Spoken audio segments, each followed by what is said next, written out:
des partis civils, m'intéresser cette fois-ci aux partis civils elles-mêmes. J'épargne complètement à ce stade les conseils des partis civils qui ont tout mélangé dans ce prétoire.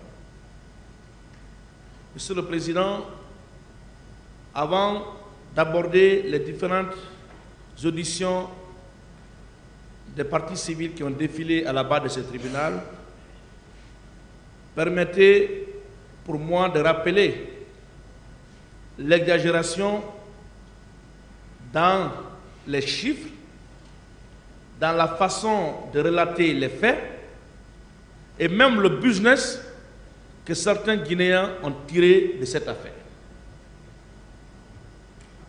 Je vais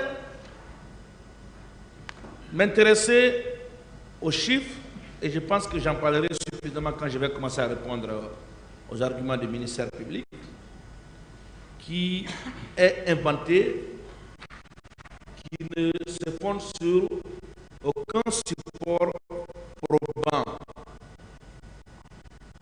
juste pour créer de l'exagération. Le 28 septembre, il y a eu des crimes.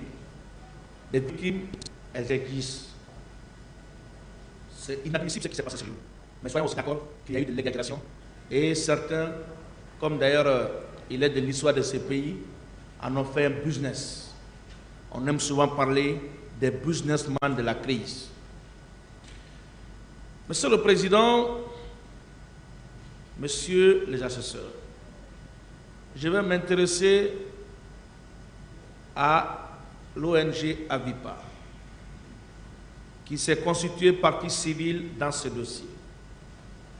Cette ONG est dirigée par cette dame battante, Madame Asmaou Diallo, et avait pour vice-président à l'époque un certain Yoro Julde Diallo. Vous allez comprendre et être d'accord avec moi. Le fait que cette dame qui a fait le tour du monde pour, dit-on, défendre les victimes et parents des victimes des événements du 28 septembre n'ait pas été entendue ici à la barre de ce tribunal. Moi, je m'attendais à ce que Mme Asmaou soit entendue comme partie civile. Depuis plus de 10 ans, elle est dans les médias en train de parler des crimes du 28 septembre. Depuis plus de 10 ans, elle a fait des va-et-vient à la CPI. Elle a été reçue dans les ambassades par des ONG. Elle a beaucoup parlé. Pourquoi elle n'a pas pris la parole dans ce prétoire pour vous expliquer ce qu'elle a subi ou ce qui est arrivé, n'est-ce pas, à son enfant qui aurait perdu la vie dans cette affaire? Pourquoi?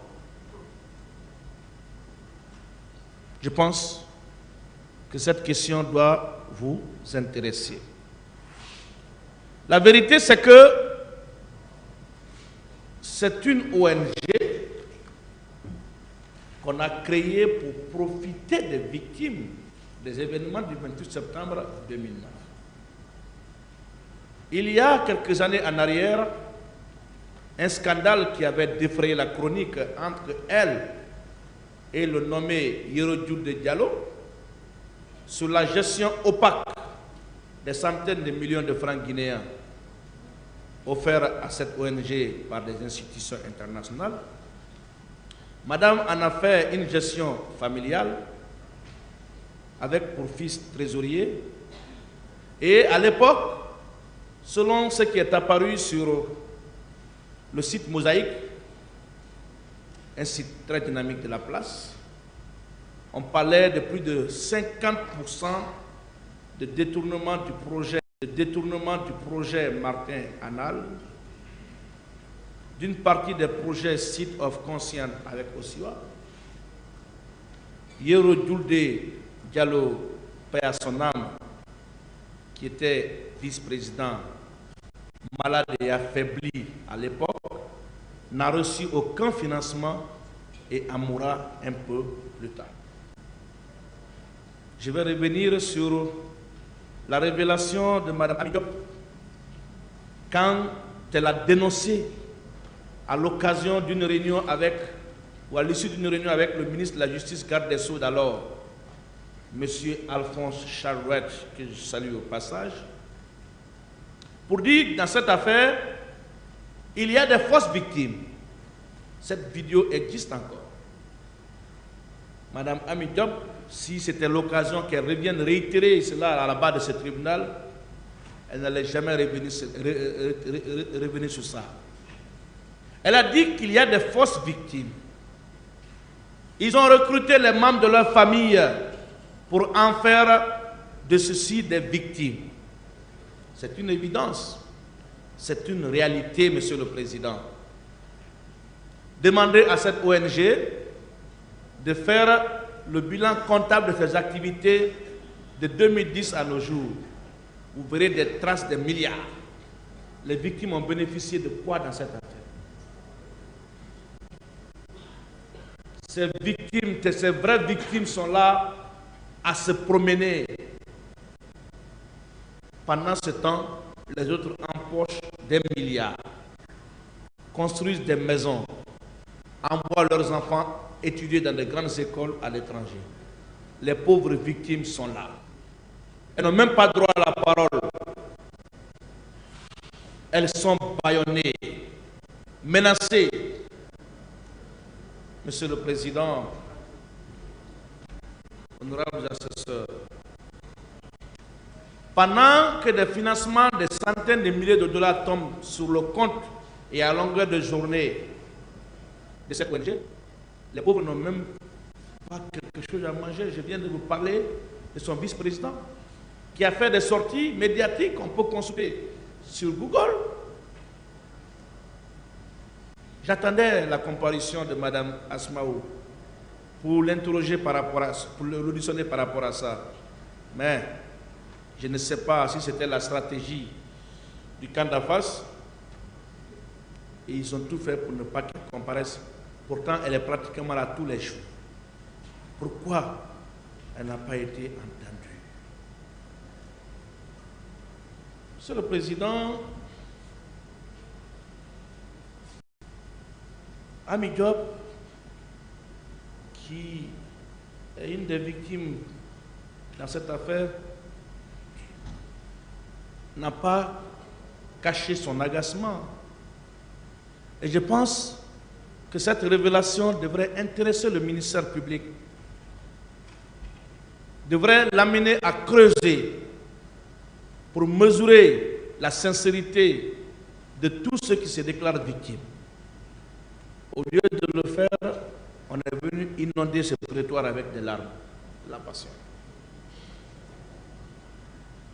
Monsieur le Président, Monsieur les assesseurs, l'audition des nombreuses parties civiles ici n'a permis de mettre en évidence la responsabilité pénale du capitaine Moussa Dadis Camara.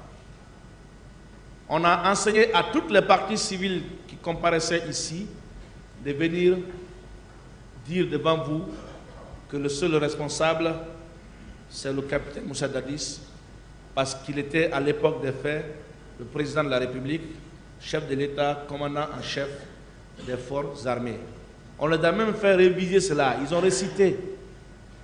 Ce qui fait que même s'ils oubliaient dans les débats, à la fin, ma consoeur Haribo revenait toujours pour dire qui est responsable selon vous, et la réponse était toujours de même, c'est le capitaine Moussa Dadis Camara. Et dès que cette réponse tombait, ma consoeur laissait aussitôt le micro, comme pour dire que c'est à force de répéter par milliers de fois le nom du capitaine Moussa Dadis ici qu'on pourra réussir à vous convaincre. Si vous voulez, même en appel, envoyer encore 10 000 victimes qui viendront dire ici la même chose, cela n'est pas une preuve. Et cela ne peut en aucune manière influencer le tribunal. Le tribunal attend de vous des preuves. Les preuves de l'imputabilité des crimes reprochés au capitaine Moussa Dadis Camara. C'est de cela qu'il s'agit.